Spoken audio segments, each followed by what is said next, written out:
Well mga idol, ito nga pala yung nangyari sa amin ng undas.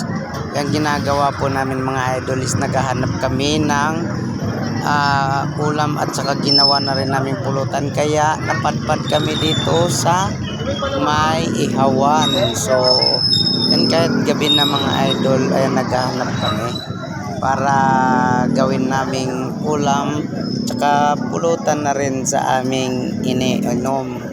So nandito nga mga idol, maraming nag-aabang. Tingnan nyo naman yung paligid natin. Nasa gilid kami ng karsada at nakaharang nga yung iba dahil pila-pila nga dito yung ihaw muna tayo ulam. Iniihaw mga idol tsaka hinihintay na rin nila. So yung sa atin dyan is nagpaihaw tayo ng tilapia tsaka barbecue. Sinamahan na lang natin ng mga handog dahil may mga bata. So yun ang mga idol, God bless.